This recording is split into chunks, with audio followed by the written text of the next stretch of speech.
রংপুর নগরীর আনসারি মোড় এলাকায় নিজ অটোরিকশা গ্যারেজ থেকে আব্দুর রহমান নামের এক বৃদ্ধের মরদেহ উদ্ধার করেছে পুলিশ।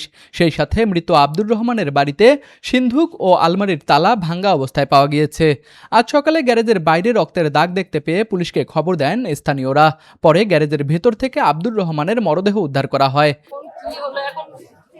ওনার টাকা পয়সা মেলা কিছু ছিল, কল্যাণের থাকিয়ে মানুষ লুটপাট করলো, করলে ওনাকে মারি থেকে চলে গেল।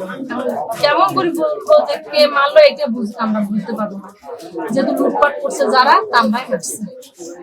আমরা ওই পুরানা বাড়ি থাকি, আমরা ওখান থেকে খবর পাই চলে আসি, দেখি এর সুষ্ঠু তদন্ত হোক, সুষ্ঠু বিচার হোক, লোক খুনিবার হোক, এটা আমরা চাই।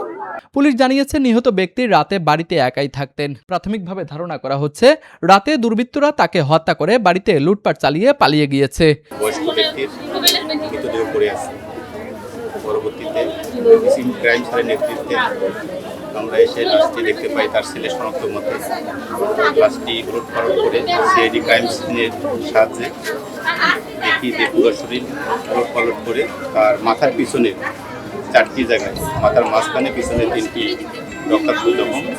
আমাদের ধারণা অজ্ঞাতনামা দুর্বৃত্তরা মৃত ব্যক্তিকে আঘাত করে এই হত্যাকাণ্ড সংঘটিত করেছে।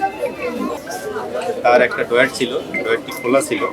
এখন হতে পারে যে টাকা পয়সা থাকতে পারে, নাও থাকতে পারে, এত তদন্তের বিষয় আছে।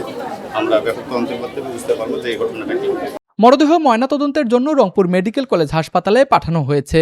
এই ঘটনায় হত্যা মামলা প্রক্রিয়াধীন রয়েছে এবং হত্যার রহস্য উদ্ঘাটনে তদন্ত করছে পুলিশ। আলামিন হোসেনের ক্যামেরায় তুষার আচার্য, RCTV।